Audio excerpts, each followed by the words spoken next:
10వ వచనం నుంచి 22వ వచనం వరకు.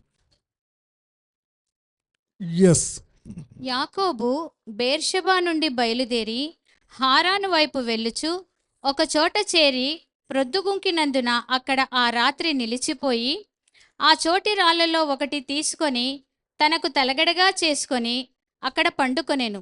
అప్పుడతడు ఒక కల కనెను. అందులో ఒక నిచ్చెన భూమి మీద నిల్పబడి ఉండెను. దాని కొన ఆకాశమునంటెను. దాని మీద దేవుని దూతలు ఎక్కుచూ దిగుచూ నుండిరి. మరియు యెహోవా దానికి పైగా నిలిచి, నేను నీ తండ్రి అయిన అబ్రహాము దేవుడను ఇస్సాకు దేవుడనైన యెహోవాను. నీవు పండుకొని ఉన్న ఈ భూమిని నీకును నీ సంతానమునకును ఇచ్చెదను. నీ సంతానము భూమి మీద లెక్కకు ఇసుక రేణువుల వలె నగును. నీవు పడమటి తట్టును, తూర్పు తట్టును, ఉత్తరపు తట్టును, దక్షిణపు తట్టును వ్యాపించెదవు. భూమి యొక్క వంశములన్నీయు నీ మూలముగాను నీ సంతానము మూలముగాను ఆశీర్వదింపబడును. ఇదిగో, నేను నీకు తోడైయుండి నీవు వెళ్ళు ప్రతి స్థలమందు నిన్ను కాపాడుచు ఈ దేశమునకు నిన్ను మరలా రప్పించెదను. నేను నీతో చెప్పినది నెరవేర్చు వరకు నిన్ను విడువనని చెప్పగా, యాకోబు నిద్ర తెలిసి, నిశ్చయంగా యెహోవా ఈ స్థలమందు ఉన్నాడు, అది నాకు తెలియకపోయిననుకొని భయపడి, ఈ స్థలము ఎంతో భయంకరము, ఇది దేవుని మందిరమే కాని వేరొకటి కాదు, పరలోకపు గవిని ఇదే అనుకొనెను. తెల్లవారినప్పుడు యాకోబు లేచి తాను తలగడగా చేసుకొనిన రాయి తీసి దానిని స్తంభముగా నిలిపి దాని కొన మీద నూనె పోసెను. మరియు అతడు ఆ స్థలమునకు బేతేలను పేరు పెట్టెను. అయితే మొదట ఆ ఊరి పేరు లూజు. అప్పుడు యాకోబు, నేను తిరిగి నా తండ్రి ఇంటికి క్షేమంగా వచ్చినట్లు దేవుడు నాకు తోడయుండి నేను వెళ్ళుచున్న ఈ మార్గంలో నన్ను కాపాడి తినుటకు ఆహారమును ధరించుకొనుటకు వస్త్రములను నాకు దయచేసిన ఎడల యెహోవా నాకు దేవుడై ఉండును. మరియు స్తంభముగా నేను నిలిపిన ఈ రాయి దేవుని మందిరమగును. మరియు నీవు నాకిచ్చు యావత్తులో 10వ వంతు నిశ్చయముగా నీకు చెల్లించెదనని మ్రొక్కుకొనెను. Praise the Lord. హల్లెలూయా. దేవునికి స్తోత్రాలు. యాకోబు జీవితంలోని కొన్ని అనుభవాల్లో చాలా అనుభవాలు ఉన్నాయి. అందులో ఒక 3 అనుభవాలు ఈరోజు మనం మాట్లాడుకుందాం. అందులో ఈ 28వ అధ్యాయంలో ఒక అనుభవం, దానికి మనం పేరు పెట్టుకునేటువంటి ఏంటి అంటే బేతేలు అనుభవం. బేతేలు అనుభవం. యాకోబు ఎక్కడి నుండి ఎక్కడికి బయలుదేరుతున్నాడు? బేర్షెబా నుండి హారాను వరకు. బైబిల్లో మొత్తం ఎంతమంది యాకోబులు ఉన్నారు? 5 మంది యాకోబుల పేర్లు ఉంటాయి. ఒక యాకోబు ఇస్సాకు కుమారుడైన యాకోబు. ఇంకో యాకోబు, రెండవ యాకోబు యోసేపు తండ్రి అయిన, అంటే మరియ భర్త అయిన యోసేపు తండ్రి అయిన యాకోబు. ఇంకో యాకోబు జెబెదయి కుమారులలో యేసు ప్రభు శిష్యులు ఉన్నారు కదా, 2 యోహాను యాకోబు, ఆ యాకోబు 3వ యాకోబు. 4వ యాకోబు యేసు ప్రభు సహోదరుడైన యాకోబు. 5వ యాకోబు చెప్పండి. రెఫరెన్స్ అక్కర్లా. యేసు ప్రభు శిష్యుల్లో ఒకరి పేరు ఏం పేరు? చిన్న యాకోబు. అల్ఫై కుమారుడైన యాకోబు. అల్ఫై కుమారుడైన చిన్న యాకోబు అని ఉంటుంది. కాబట్టి ఈ విధంగా 5 మంది యాకోబుల పేర్లు బైబిల్లో కనబడతాయి. రైట్. యాకోబు అనే పేరు బైబిల్లో 360 సార్లు కనపడతాయి. ఎవరిదన్నా కానీ 360 సార్లు కనపడుతుందంట. అది ఆ తర్వాత మనం చూసినట్లయితే ఇప్పుడు అబ్రహాము కుమారుడైనటువంటి ఇస్సాకు, ఇస్సాకు కుమారుడైనటువంటి కుమారులైనటువంటి ఏశావు యాకోబులో ఈ కుటుంబం కొద్దిగా డ్రామాటిక్గా ఉంటుంది, కొద్దిగా నాటకీయంగా ఉంటుంది. ఆ కుటుంబ చరిత్ర చాలా అద్భుతంగా కూడా ఉంటుంది. ఆ కుటుంబాన్ని గురించి చాలా పాఠాలు నేర్చుకోవచ్చు. ఆ కుటుంబం ఎలా ఉంటుందంటే నేడు కూడా సమాజంలో ఉండేటువంటి కొన్ని కుటుంబాలను పోలి ఉంటుంది. ఎందుకంటే ఆ కుటుంబాల్లో ఫేవరిజం ఉంది. నానేమో పెద్ద కొడుకుని సపోర్ట్ చేస్తాడు, అమ్మేమో చిన్న కొడుకుని సపోర్ట్ చేస్తుంది. చెప్పాలంటే నాన్న పెద్ద కొడుకు ఒక పార్టీ, అమ్మ చిన్న కొడుకు ఒక పార్టీ. వీళ్ళు ఒక ఎత్తేస్తే వాళ్ళు ఒక ఎత్తేస్తారు. ఇద్దరు కూడా దేవుని చిత్తానికి సమర్పించుకొని లోబడదాంలే అన్నంతగా కనపడదు. అంటే కొన్ని విషయాల్లో, అన్నీ కాదు, కొన్ని విషయాల్లో. సరే, ఏది ఏమైతేనే యాకోబు గర్భములో ఉన్నప్పుడే ఏశావు యొక్క పాదాలు పట్టుకొని బయటికి వచ్చాడు. పెరిగి పెద్దవారు అవుతున్నప్పుడు ఏశావేమో అరణ్యవాసిగా లేదంటే వేటాడువానుగా ఉన్నాడు. యాకోబు ఏమో అమ్మచాటున బిడ్డగా పెరిగాడు గుడారంలో. ఒక దినం వచ్చింది, ఏశావు ఆకలితో వస్తే యాకోబు తన జ్యేష్ఠత్వాన్ని అన్నానికి అన్నం ఎరవేసి అన్న దగ్గర జ్యేష్ఠత్వపు హక్కును పొందాడు. ఏశావుకు తర్వాత తెలిసి కోపం వచ్చింది, ఏమైనా యాకోబుని చేస్తారేమోనని. అప్పుడు తల్లిదండ్రులు, ముఖ్యంగా తల్లి, అతన్ని తన పుట్టింటికి వెళ్ళమని చెప్తుంది, హారాన్లో ఉన్నటువంటి బెతూయేలు ఇంటికి. ఆ సందర్భం ఇది. ఆ సందర్భంలో యాకోబు బెర్షెబా నుండి బయలుదేరి హారానుకు వెళుతూ ఉన్నాడు. ఈ బెర్షెబా నుండి హారాను యొక్క ప్రయాణం 500 మైళ్ళు అంట, అంటే 800 కిలోమీటర్లు. ఇక్కడ నుండి వైజాగ్ అంటే కొద్ది దూరం, శ్రీకాకుళం అంత దూరం, లేకుంటే ఇంకో చెప్పాలంటే ఇచ్చాపురం అంత దూరం. 800 కిలోమీటర్లు. ఇప్పుడు వైజాగ్ వచ్చేసి 600, ఇంకా అంతకంటే బోర్డర్ వరకు, చివరి వరకు, ఒరిస్సా బోర్డర్ వరకు అంత దూరం. ఆ దినాల్లో ప్రయాణ సౌకర్యాలు లేవు. మధ్యలో ఊర్లు ఉన్నాయా అంటే చెప్పలేం, చాలా తక్కువ ఉంటారు జనాభా. దారేముండదు, దారులేమి రహదారులు ఉండవు. దారుల వెంటల ఈ ఏమంటారు డాబాలు ఏముండవు, హోటల్స్ ఏముండవు, బోర్వెల్స్ ఏముండవు, ఈ రెస్ట్ రూమ్లు ఏముండవు, ఇవన్నీ ఏముండవు. ఆ తూర్పు ఎటు, పడమటెటు, ఉత్తరం ఎటు, దక్షిణం ఎటు అని ఆ ఎటువైపుగా వాళ్ళ ఊరుందో వాళ్ళ అమ్మని గుర్తుపెట్టుకొని చెప్పి వెళుతూ ఉండాలి, అంతే. అటువంటి ప్రయాణంలో మనవాడు దాదాపు ఒక 3 దినాల ప్రయాణం చేసినట్టున్నాడు. 60 మైళ్ళు. ఓ రాత్రి అరణ్యంలో ఒక ఊరికి దగ్గరలో చేరుకున్నాడు. కానీ బహుశా అక్కడ రాయబడలేదు, కానీ నేను ఊహించి చెప్తున్నాను. ఏ ఊరికి చేరుకున్నాడు, అక్కడ పేరు రాయబడింది, లూజు అనేటువంటి ఊరికి దగ్గరలోకి చేరుకున్నాడు, ఊరిలోకి కాదు. బహుశా లేట్ నైట్ అయితే ఆ దినాల్లో ఏం చేసేవాళ్ళంటే ప్రతి ఊరికి చుట్టూ కాంపౌండ్ వాల్ ఉంటుంది, కోటలాగా. దానికి ఒక గేట్ ఉంటుంది. రాత్రి 8కో 9కో గేట్ వేసేస్తారు. ఇంకా ఎవరన్నా పొద్దుపోతే బయట ఉండాల్సిందే. ఇతను కూడా ఊరిలోకి వెళ్ళలేడు కాబట్టి అరణ్యంలోనే, ఆ ఊరికి సమీపంలోనే ఎక్కడో ఆ అరణ్యంలో పడుకోవడానికి సిద్ధపడ్డాడు. ఆ పడుకోవడానికి సిద్ధపడ్డప్పుడు అక్కడ ఉన్నటువంటి రాళ్లలో ఒక రాయి తీసుకొని తలగడగా చేసుకొని పడుకున్నాడంట. పడుకుంటే ఆ రాత్రి ఏమైంది, ఆయనకు ఒక కల వచ్చింది. ఆ కలలో భూమి మీద నుంచి ఆకాశానికి ఒక నిచ్చెన వేయబడింది. ఆ నిచ్చెన మీద నుండి దేవదూతలు ఎక్కుచూ దిగుచూ ఉన్నారు. ఆ నిచ్చెన పై కొన నుండి దేవుడు యాకోబుతో మాట్లాడాడు. నేను నీ పితరులైనటువంటి అబ్రహాము,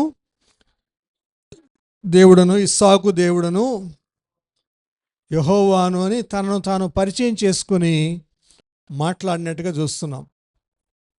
మాట్లాడినట్టుగా ఆ సంభాషణ అంతా చక్కగా జరిగింది. అయిన తర్వాత తెల్లవారినప్పుడు లేచి భయపడి, అయ్యో దేవుడు తనతో మాట్లాడాడు అని భయపడి ఆ రాతిని నిలిపి ఆ రాతి మీద నూనె పోసి ఇదేమన్నా నిశ్చయముగా అది చదవండి 26వ వచనం, 26 సారీ 16, 17 యాకోబు నిద్ర తెలిసి ఉన్నాడు, భయపడి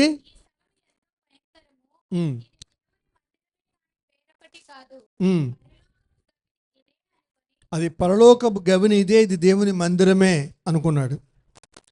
ఇక్కడ మనం ఆ కళ్ళ గురించి ఎక్కువ మాట్లాడుకోలేదు, కానీ ఒక మాటలో చెప్పాలంటే ఆ నిచ్చెన మరేదో కాదు, యేసు ప్రభువే అంటారు. యేసు ప్రభువే భూమి మీద నుంచి పరలోకానికి మార్గం. నేనే మార్గం, నేనే సత్యం, నేనే జీవం అన్నాడు కదా, ఆయనే మార్గం. ఆయన ద్వారానే పైనుండి కిందకి, కింద నుండి పైకి వర్తమానం, పరలోకపు దేవదూతల పరిచర్య. అక్కడి నుంచే దేవుడు మాట్లాడేది, ఆయన ద్వారానే దేవుడు మాట్లాడేది. ఇదిగో ఈయన నా ప్రియకుమారుడు, నేను ఈయన ఎందుకు ఆనందించున్నాను, తండ్రి ఎట్లా మాట్లాడాడో అట్లా మాట్లాడాడు. సరే, ఇక్కడ మన విషయానికి వస్తే ఆయన ఆ విధంగా అనుకున్నాడు. అనుకొని ఇప్పుడు యాకోబు ఒక ప్రార్థన చేస్తున్నాడు, లేదా దేవునితో ఒక కమిట్మెంట్ ఇస్తున్నాడు, దేవునికి ఒక మొక్కుకుంటున్నాడు. దాని గురించి ఒక మాట చదువుదాం, ఒక అనుభవం 20వ వచనం నుంచి 19 నుంచి చదవండి.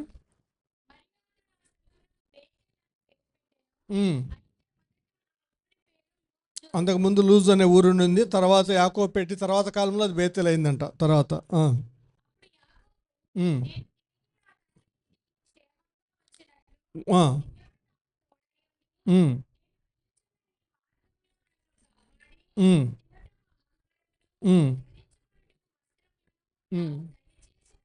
దయచేసిన ఎడల, లేకపోతే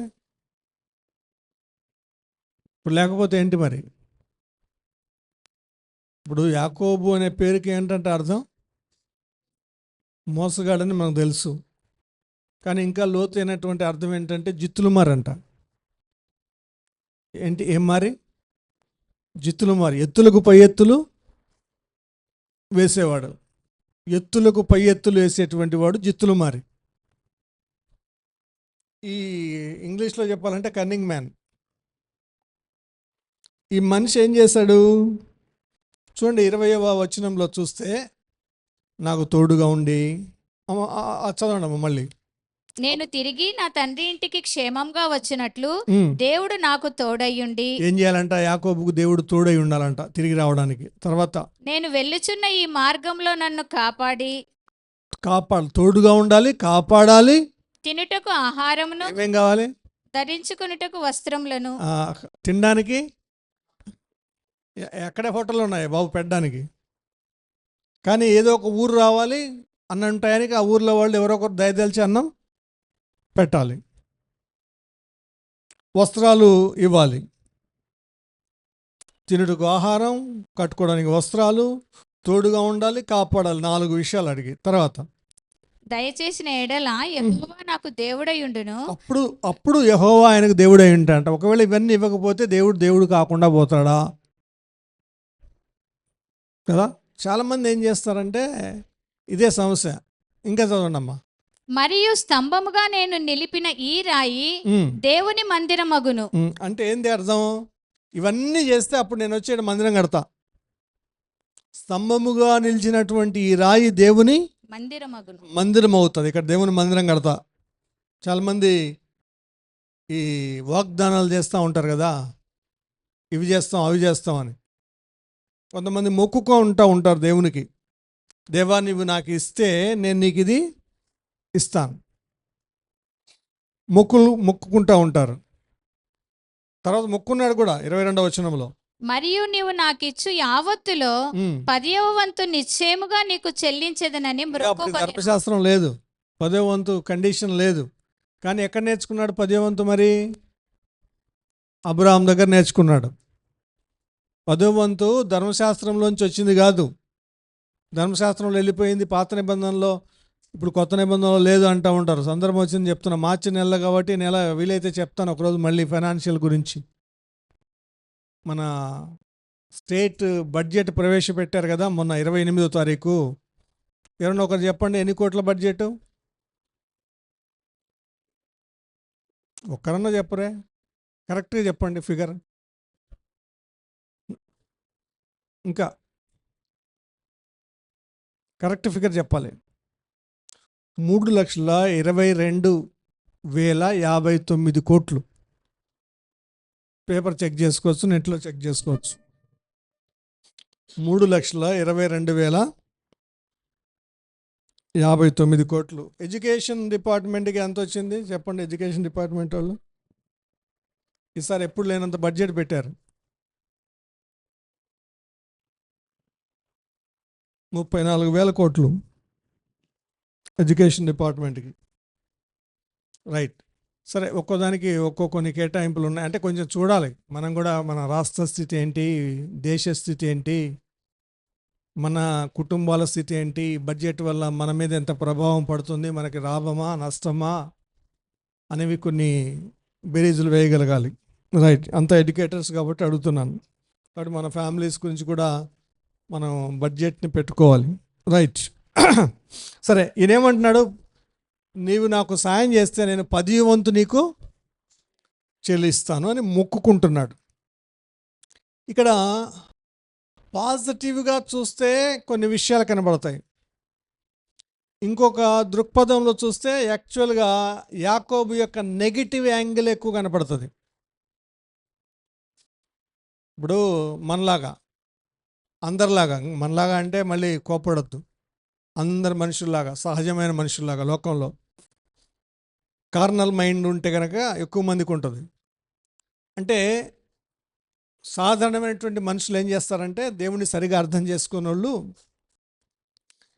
దేవుణ్ణి ఎలా ఉపయోగించుకోవాలా అని ఎక్స్పెక్ట్ చేస్తూ ఉంటారు. ఈ ప్రకృతి సంబంధమైన మనుషులు, శరీర సంబంధమైన మనుషులు. ఆత్మ సంబంధమైన మనుషులు అయితే ఏం చేస్తారంటే, దేవునికి ఎలా ఉపయోగపడాలా అని ఆలోచిస్తూ ఉంటారు. ఈ రెండిట్లో యాకోబు ఇప్పుడు ఎట్లా ఆలోచిస్తున్నాడు? దేవుణ్ణి ఎలా ఉపయోగించుకోవాలా అని ఆశపడుతున్నాడు.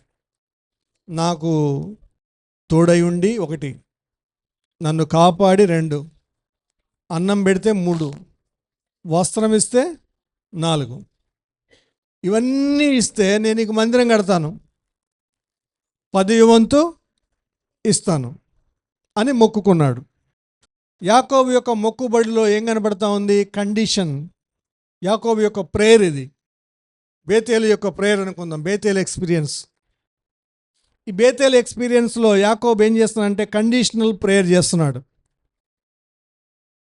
కండిషనల్ ప్రేయర్ ఏమనాలి తెలుగులో? నిబంధన ప్రార్థన, షరతులతో కూడిన ప్రార్థన. నువ్వు ఇస్తే నేను ఇది చేస్తా. చాలామంది దేవుని మందిరానికి రమ్మంటే, దేవుడు మాకు ఇది ఇచ్చిన తర్వాత తప్పకుండా వస్తామండి, ఉద్యోగం ఇస్తే వస్తాం, పిల్లోడికి ఇస్తే వస్తాం, పెళ్ళి అయితే వస్తాం, ఇల్లు కట్టుకునేకి వస్తాం అంటూ ఉండేటువంటి వాళ్ళు చాలామంది. దేవునికి కండిషన్ పెడతారు, షరతు. ఉన్న పాటన దేవుని దగ్గరకు వస్తే ఆయన ఆశీర్వదించే దేవుడు, అన్నీ ఇచ్చే దేవుడు ఆయన. కానీ మనం షరతులు పెట్టి దేవుణ్ణి పరీక్షించి పరిశోధించి అలా చేయడం, అది దేవుని దృష్టిలో సబబు కాదు, మంచిది కాదు. ఇంకొంతమంది ఇంకో విషయంలో యాంగిల్లో చూస్తూ ఉంటే కొంతమంది ఏం చెప్తారంటే, కొంతమంది నాకు ఈ అలవాటు ఉంది ప్రస్తుతం, ఈ అలవాటు పోయిన తర్వాత దేవుని దగ్గరికి వస్తా అంటారు, అనుకుంటూ ఉంటారు కొంతమంది. ఇప్పుడు ఆ అలవాటు ఎప్పుడు పోదు. దేవుడు ఆ అలవాటు ఉన్నప్పుడే దేవుడి దగ్గరకు వచ్చి, దేవా ఈ అలవాటు పోయేటట్లు నాకు సహాయం చెయ్యి, ఈ అలవాటు లేకుండా నేను బ్రతకగలగడానికి కావలసిన నిబ్బరమైన మనసు నాకు దయచేయి, ఈ ఎడిక్షన్లోంచి నన్ను విడుదల దయచేయి, ఈ బానిసత్వం నుంచి నాకు విమోచన దయచేయి అని ప్రార్థన చేస్తే దేవుడు సాయం చేస్తాడు. నీకుగా నీవు ఆ అలవాటును తీసివేసుకొని దేవుడి దగ్గరికి ఎప్పుడు వెళ్ళలేవు. యేసుప్రభు దగ్గరికి ఎందుకు వెళ్ళాలి ఎవరైనా అని ఆలోచిస్తే చాలామంది యాకోబులాగా, ఇంకొకటి యాకోబు కండిషనల్ ప్రేయర్ అయితే, ఇంకోటి కార్నల్ ప్రేయర్ అంటారు. ఇంకో ప్రేయర్ మూడోది ఏంటంటే సెల్ఫిష్ ప్రేయర్. Selfish prayer. కొంతమంది ఈ స్వార్థపూరితమైనటువంటి ప్రార్థనలు చేస్తూ ఉంటారు. అంతే, నేను, నా కుటుంబం, సంఘము, సమాజము, దేశము, దేవుని రాజ్యము వీటితో సంబంధం ఉండదు. నేను, నా కుటుంబం, మన ప్రార్థనలు అవే ఉంటాయి. ఇంకా నశించిపోతున్న ఆత్మల పట్ల భారము, పరలోక రాజ్యం భూమి మీద పరిపాలించబడాలి, యేసు ప్రభు పరిపాలించాలి అని మిషనరీ సంస్థలను, సంఘాలను, సువార్థికులను, పరిచర్యను వీటి కొరకు ప్రార్థన చేయడమే ఉండదే. సెల్ఫిష్ ప్రేయర్ కదా. యాకోబు యొక్క ప్రార్థనలో యాకోబు గురించి తప్ప ఇంకెవరి గురించైనా ప్రార్థన చేశాడా? కనీసం అమ్మ నాన్న గురించి చేశాడా? కనీసం అన్న గురించి చేశాడా? కనీసం తన కుటుంబాన్ని గురించి ఏమైనా చేశాడా? ఇంకా అప్పటికి భార్య పిల్లలు లేరులేండి. ఏం లేదు, నాకు తోడుగా ఉండి, నన్ను కాపాడి, నాకు అన్నం పెట్టి, నాకు వస్త్రం ఇస్తే నీవు నాకు దేవుడు అయి ఉంటావు. అంతే. Selfish prayer. మన ప్రార్థనలో చాలామందివి అలాంటి ప్రార్థన కనపడుతున్నాయేమో చూసుకోవాలి. ఆ మధ్య ఎక్కడో భూకంపం వచ్చినప్పుడు చర్చిలో రాత్రిపూట ప్రార్థన చేస్తూ ఉంటే ఒక ఆమె అంటూ ఉండేది, ప్రభా అక్కడ రాష్ట్రంలో మహారాష్ట్రలో భూకంపం వచ్చింది, ప్రభా మధ్యప్రదేశ్లో వచ్చినా పర్వాలేదు, మహారాష్ట్రలో వచ్చినా పర్లేదు, ఉత్తరప్రదేశ్లో వచ్చినా పర్లేదు, ప్రభు ఆంధ్రప్రదేశ్ మాత్రం రానివ్వద్దు. ఏమంటారు ఈ ప్రార్థన? అంటే పర్లేదంట, అక్కడ వస్తే వాళ్ళు చచ్చిపోతే పర్లేదంట. ఏం ఆపమ్మ అట్లా చేయకూడదమ్మా అంటే ఆపట్ల ప్రార్థన. అలాంటి ప్రార్థనలు వద్దు. సెల్ఫిష్, స్వార్థపూరితమైన ప్రార్థనలు వద్దు. దేవుని ఎడల అవగాహన కలగలేడు యాకోబు. దేవుని అర్థం చేసుకోలేదు యాకోబు. కొంతమంది కార్నల్ మైండ్తో ఏ విధంగా స్వార్థపూరితంగా ఆలోచిస్తున్నారో అలాంటి స్వార్థపూరితంగానే ఆలోచిస్తున్నాడు యాకోబు. ఇది బేతేలు యొక్క అనుభవం. బేతేలు అనుభవంలో దేవుడు దర్శించినప్పటికీ యాకోబులో మార్పు లేదు. రెండవ అనుభవం 32వ అధ్యాయం మొదటి 2 వచనాలు. యాకోబు తన త్రోవను వెళ్ళుచుండగా దేవదూతలు అతన్ని ఎదుర్కొనిరి. యాకోబు వారిని చూచి, ఇది దేవుని సేన అని చెప్పి ఆ చోటికి మహనయీము అను పేరు పెట్టెను. ఇది ఏం అనుభవం అంటే మహనయీము అనుభవం. రెండవ అనుభవం ఏంటంటే మహనయీము అనుభవం. మహనయీము అనుభవంలో ఇప్పుడు యాకోబు తిరిగి వస్తున్నాడు. ఇది ఎప్పుడు? After 20 years. వెళ్ళిన దానికి వచ్చిన దానికి మధ్యలో 20 సంవత్సరాలు గడిచిపోయింది. బెతుయేలు ఇంటికి వెళ్ళాడు, లాబాన్ దగ్గర పనిచేశాడు 7 ఏళ్ళు. తర్వాత లేయానిచ్చి పెళ్లి చేశారు. మళ్ళీ 7 ఏళ్ళ తర్వాత రేచెల్నిచ్చి రాహేల్నిచ్చి పెళ్లి చేశారు. ఆ తర్వాత పిల్లలు కలిగారు. దాసీలు వాళ్ళని దాసీలను చేసుకున్నాడు. మొత్తం మీద 11 మంది సంతానం. దారిలో ఇంకొకరు కలిగారు, 12 మంది సంతానం. ఆ టైంలో ఈ ప్రయాణం.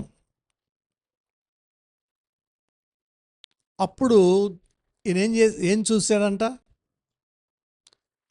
దేవదూతల సేనను చూసాయంట. వాళ్ళు రెండు సమూహంగా కనిపించారంట, ఇద్దరిలాగా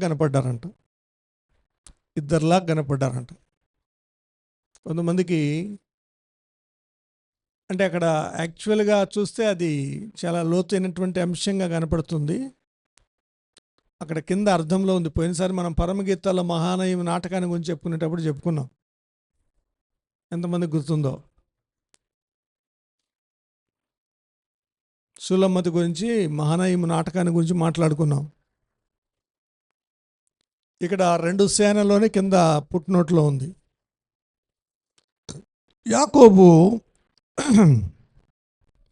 అది చూసిన తర్వాత సరే ప్రయాణమై తన తండ్రి ఇంటికి వెళ్తున్నాడు. మళ్ళీ వెళ్తుంటే దారిలో కబురు వచ్చింది. ఏంటి అంటే తన అన్న ఏశావు 400 మందితో యాకోబుని ఎదుర్కోవడానికి వస్తున్నాడు. యాకోబు భయపడ్డాడు. 5వ వచనమో 6వ వచనం చూడండి, 7వ వచనం.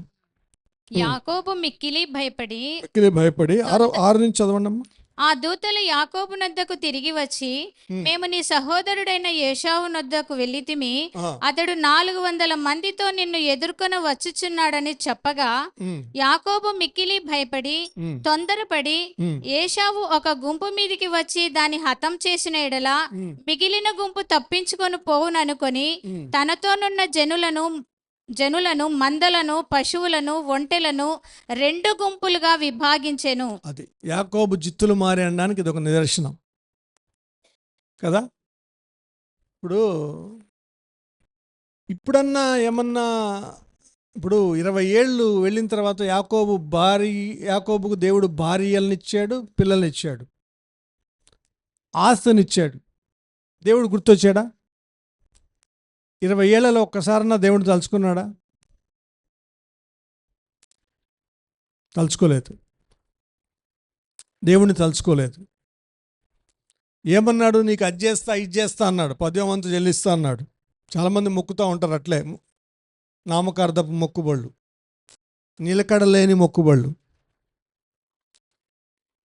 స్వార్థపూరితమైనటువంటి మొక్కుబళ్ళు. అలాంటి మొక్కుబళ్ళు మొక్కున్నాడు. వెళ్ళిన తర్వాత దేవుడు యాక్చువల్గా కాపాడాడు, తోడుగా ఉన్నాడు, వస్త్రం ఇచ్చాడు, ఆహారం ఇచ్చాడు. అంత మాత్రమే కదా, ఆస్తిపాస్తులు కూడా ఇచ్చాడు, భార్యాబిడ్డలను కూడా ఇచ్చాడు. అన్నీ ఇచ్చినప్పటికీ కూడా దేవుణ్ణి గుర్తు చేసుకోవడం లేదు, మొక్కుబడి గుర్తు రావడం లేదు.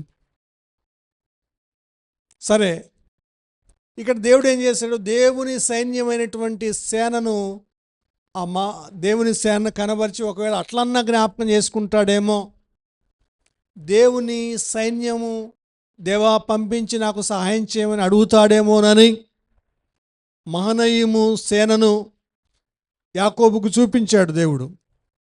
కానీ యాకోబు ఏం చేశాడంటే ఆ వైపుగా ఆలోచించడం లేదు. ఎంతసేపున్నా తన మానవ సహజ సిద్ధమైనటువంటి ధోరణిలో ఉపాయాలు పన్నుతున్నాడు, ఎత్తులు వేస్తున్నాడు. ఏంటి ఆలోచించాడు? రెండు గుంపులు చేశాడు, తనకున్నటువంటి పశు సంపదను, జనాలను, అన్నిటినీ. ఒకవేళ వాళ్ళ అన్నొచ్చి ఒక గుంపు మీద పడ్డాడు అనుకోండి, 2వ గుంపు వాళ్ళన్నా తప్పించుకొని పారిపోవచ్చు అని అలా చేశాడు. అలా చేసి ఇప్పుడు ఏం చేస్తున్నాడు? 9వ వచనం నుంచి 12వ వచనం వరకు ఇప్పుడు ఒక ప్రార్థన చేస్తున్నాడు.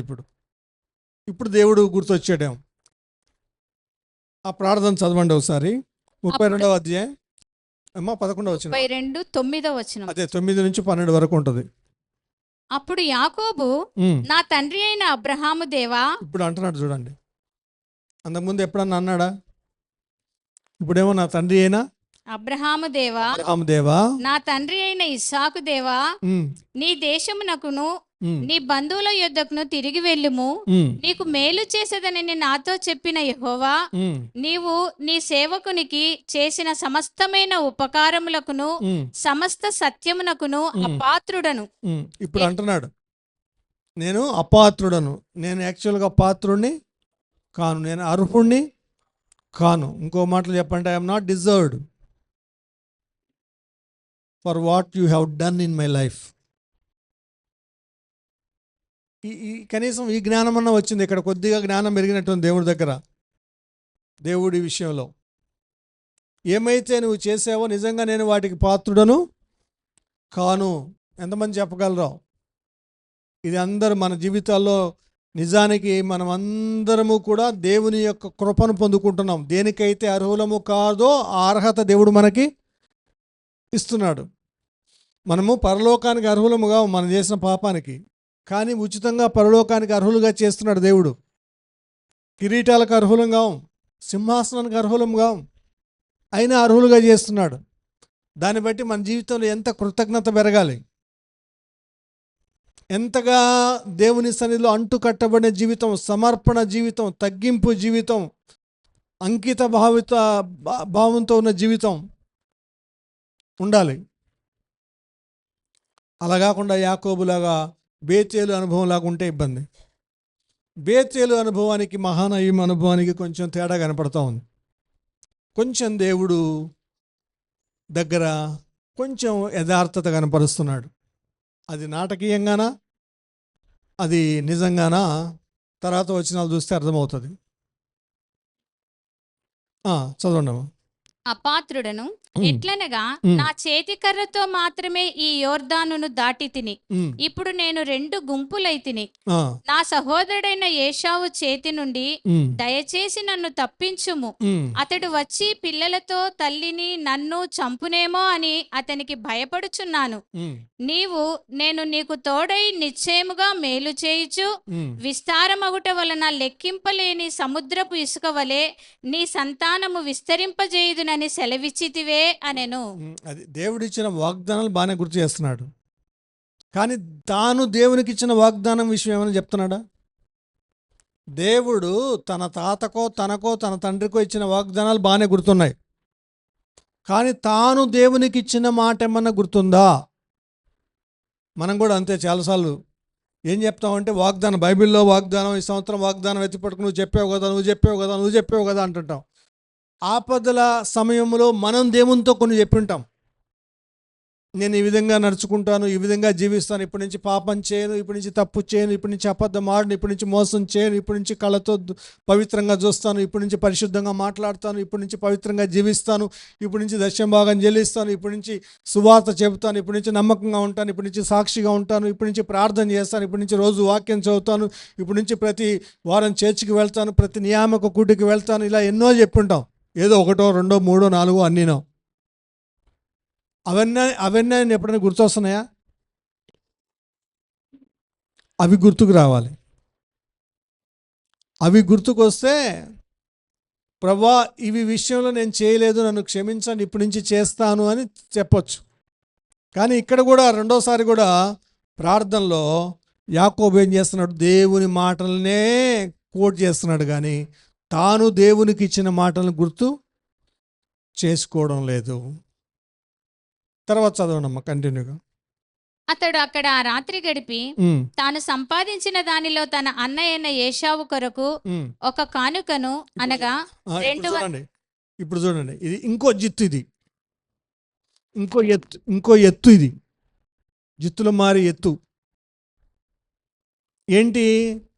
ఇప్పుడు ప్రార్థన చేసినాక దేవుని మీద ఆధారపడాలనా లేదా? ఇంకా ప్రార్థన చేసినాక ఆధారపడి ఇంకేం చేయాలి? ధైర్యంగా వెళ్ళిపోవాలి అన్నని ఎదుర్కోవడానికి. ఇప్పుడు ఏం పనుతున్నాడు? మళ్ళీ ఒక ఉపాయం పనుతున్నాడు. ఏంటి? 2 గుంపులు చేసినాక మళ్ళీ 2 గుంపుల్లోంచి ఇంకో గుంపును చేస్తున్నాడు. శ్రేష్టమైనటువంటి వాటిని, కొవ్వినటువంటి జంతువుల్ని ఒక గుంపు చేసి వాటిని తనకంటే ముందుగా అన్నకి కొంతమంది మనుషులు ఇచ్చి పంపిస్తున్నాడు. ఇవి ఎవరివి అంటే ఏం చెప్పాలంటే వాళ్ళు చదవండి అమ్మా. నీ సేవకుడు 18వ వచనం, నీవు ఇవి నీ సేవకుడైన యాకోబువి, ఇది నా ప్రభువైన ఏశావు కొరకు పంపబడిన కానుక.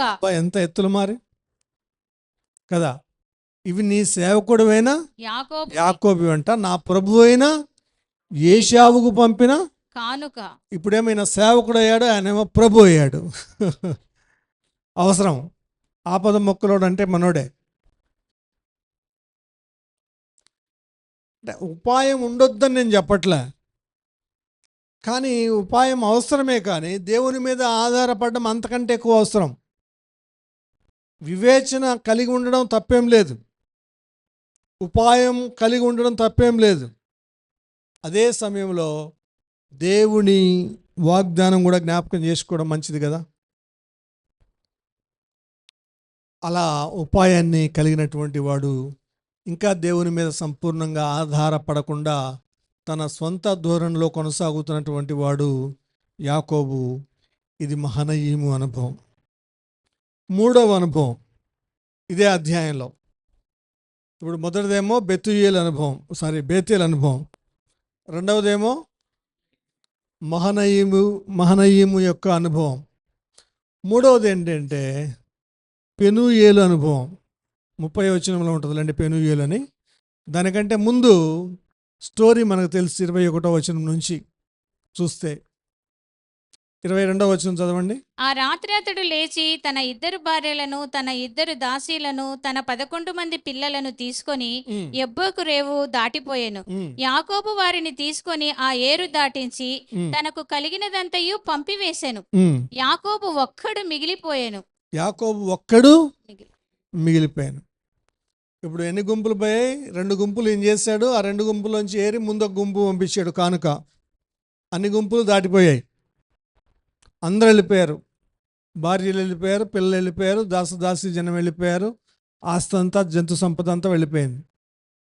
ఒక్కడే మిగిలిపోయాడు. అంటే మళ్ళీ మొదటికి వచ్చాడు. ఇప్పుడు ఒక్కడే మిగిలిపోయాడు. ఆ ఒక్కడు మిగిలిపోయి ఏం చేస్తున్నాడు చూడండి. ఒక నరుడు తెల్లవారు వరకు అతనితో పెనుగులాడెను. 24వ వచనం అది. తాను అతని గెలవకుండుట చూచి తొడగూటి మీద అతనిని కొట్టెను. ఒక నరుడు అతనితో తెల్లవారులు పెనుగులాడెను. యాకోబు ఒక్కడే మిగిలిపోతే దేవుడు ఆయన ఎదుర్కొన్నాడు. ఆ నరుడు అన్నప్పుడు యెహోవా దూత అంటే యేసు ప్రభు అని అర్థం. అప్పుడు యాకోబు ఒక్కడే ఇంకేం చేస్తున్నా అంటే బేతేలులాగా ప్రగల్భాలు పలకట్లేదు, మహనయీములాగా తగ్గించుకొని మాత్రమే వదిలిపెట్టట్లేదు, పెనూయేలులాగా యబ్బోకు ఒంటరి రేవులో పెనూయేలు అనుభవంలో ఏం చేస్తున్నా అంటే పశ్చాత్తాపడుతున్నాడు. ఆ తర్వాత ఆయన ఏమన్నాడు? నీ పేరేమి అన్నాడు. అందుకు ఆయన ఏమన్నాడు? యాకోబు అని చెప్పాను. అంటే తన నిజస్థితి ఒప్పుకుంటున్నాడు. చూడండి, హోషేయ గ్రంథం 12వ అధ్యాయం. ఇక్కడ మళ్ళీ ఇదే ప్రార్థన గురించి అక్కడ వివరిస్తాడు. హోషేయ గ్రంథం 12వ అధ్యాయం 3-4 వచనాలు. ద బుక్ ఆఫ్ హోషేయ, దానియేలు తర్వాత.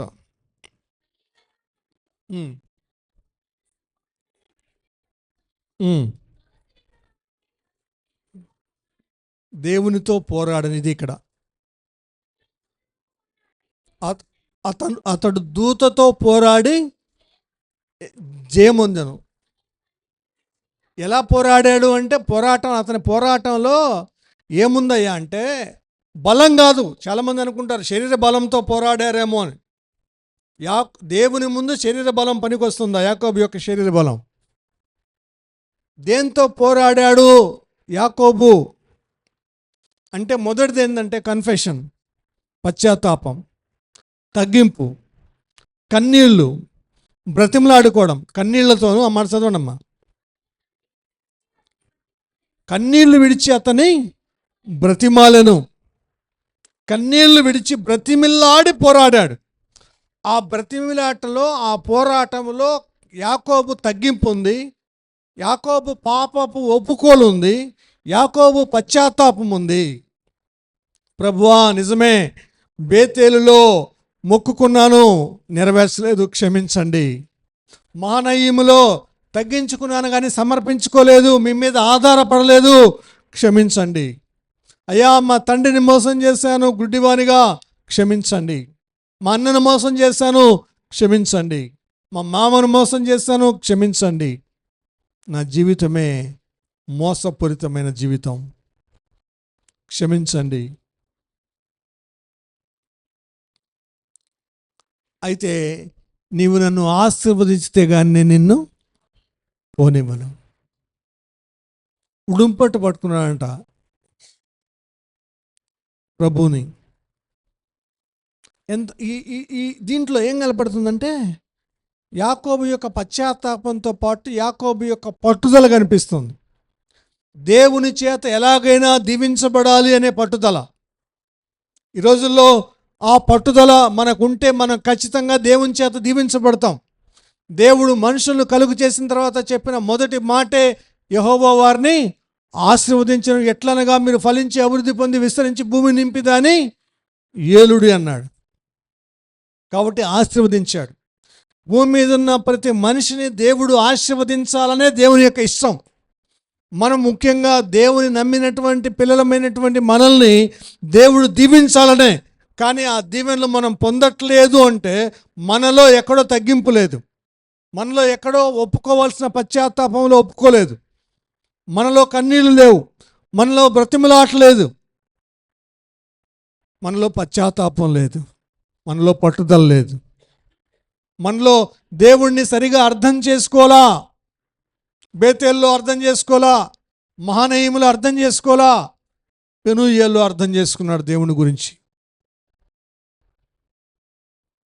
ఆ స్థితిలోకి రాగలగాలి. మనం ఆ స్థితిలోకి వస్తే తప్పకుండా దేవుడు మనలో ప్రతి ఒక్కరిని ఆశీర్వదిస్తాడు. ఆమేన్. ఆ అనుభవంలోనికి రావాలి, బ్రతిమలాడుకునేటువంటి అనుభవం. ఇప్పుడు మోషే పైన కొండ మీద ఉంటే కింద వీళ్ళందరూ దూడపేయం చేసుకుని ఆరాధిస్తున్నారు.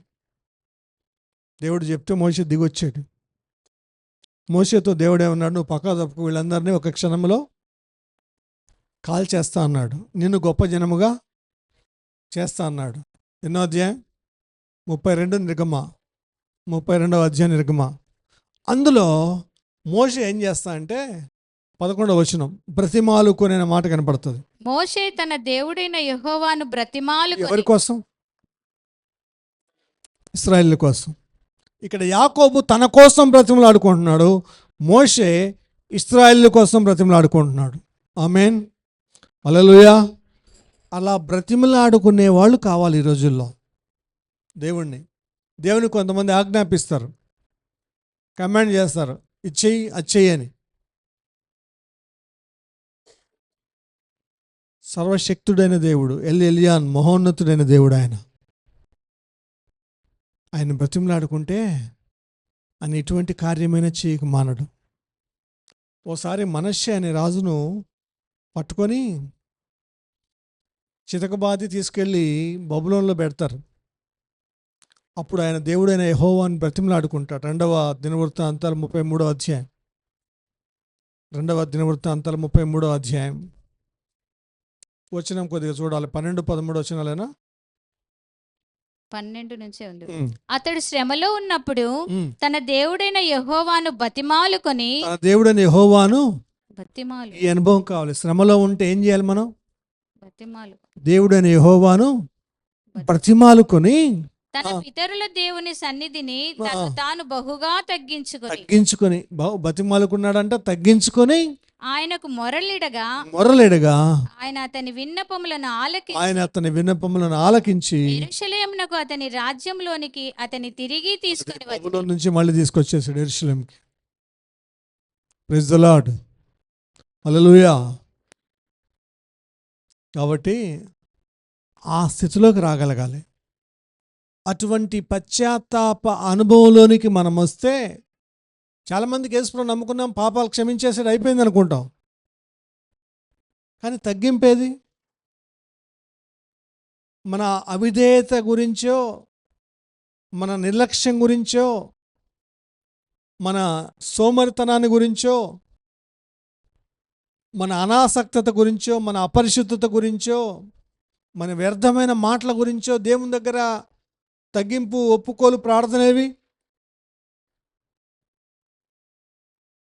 అలా లేకపోతే ఎలా దీవించబడతాం? ఎప్పుడు ఇవి పరీక్షిస్తూ పరిశీలించుకుంటూ ఉండాలి. ఎక్కడన్నా మన హృదయం మన యందు దోషారోపణ చేసిన ఎడల, అమ్మ చదవండి, 1 యోహాను 3:21-22 అమ్మ చూడండి. 1 యోహాను పత్రిక 3వ అధ్యాయం 21. చేయని ఎడల, చేసిన ఎడల ఏ ఏ విషయములలో మన యందు దోషారోపణ చేయునో ఆయా విషయములలో ఆయన ఎదుట మన హృదయములను సమ్మతి పరచుకొందము. అది దోషారోపణ ఏ విషయాల్లో చేశారో అక్కడ సమ్మతి పరచుకోవాలి. చేయకుంటే ధైర్యంగా కృపాసనం వద్దకు వెళ్తాం. కాబట్టి చేయబడని వారముగా ఉండాలి. మన హృదయం మన యందు దోషారోపణ చేయకూడదు. మన మనస్సాక్షి నిర్మలమైనదిగా ఉండాలి. మన అంతరాత్మ నిష్కపటంగా ఉండాలి. అప్పుడు పరిశుద్ధాత్ముడు మనలో నివసిస్తూ ఉంటాడు. ఆమేన్. ఈరోజు యాకోబు జీవితంలో 3 అనుభవాలు చూసాం. మొదటి అనుభవం ఏమనుభవం? స్వార్థపూరితమైన ప్రార్థన, selfish prayer, conditional prayer, carnal prayer. రెండవది మహనీయం అనుభవం, తగ్గింపు కనపడుతుంది కానీ సమర్పణ లేదు. మూడోది పెనుయేలు అనుభవం. పెనుయేలు అనుభవం అన్నీ ఉన్నాయి. ఇప్పుడు దేవుడు కోరుకున్న స్థాయికి వచ్చాడు. ఇప్పుడు దేవుణ్ణి వాడుకోవాలి అనుకోవట్లేదు, కానీ తాను మారాలనుకుంటున్నాడు. మనం మారితే దేవుడు ఎటువంటి కార్యమైనా చేస్తాడు. చాలామంది ఏం చేస్తారంటే దేవుడు మారాలనుకుంటూ ఉంటాడు. నేను మారను కానీ దేవుడు మారాలి, దేవుడే మారు మనసు పొందాలనుకునే వాళ్ళు ఉన్నారు చాలామంది. నేను ఇట్లా ఉంటా, దేవుడు మారిపోయి దేవుడు నాకు తగినట్టుగా చేయాలి, నాకు అనుకూలంగా చేయాలి, నాకు మేలుకరంగా చేయాలి, నాకు ఆశీర్వాదకరంగా చేయాలి. నేను మాత్రం నా అలవాట్లు మార్చుకోను, నా సోమర్తనం, నా నిర్లక్ష్యం, నా నిర్లిప్తత ఇవేవి మార్చుకోను అని కొంతమంది నిక్కచ్చిగా అంటా. అందుకే జీవితాలు ఆశీర్వాదించబడిన జీవితాలు శాపగ్రస్తాలుగా ఉంటాయి. అలా ఉండరాదు. యాకోబులాగా కన్నీళ్లు విడిచి బ్రతిమలాడుకుంటే యాకోబు దీవించబడ్డాడు, ఆశీర్వదించబడ్డాడు. మనం కూడా ఆ విధంగా ఆశీర్వదించబడదుము గాక. తల వంచుదాం, కళ్ళు మూసుకుందాం.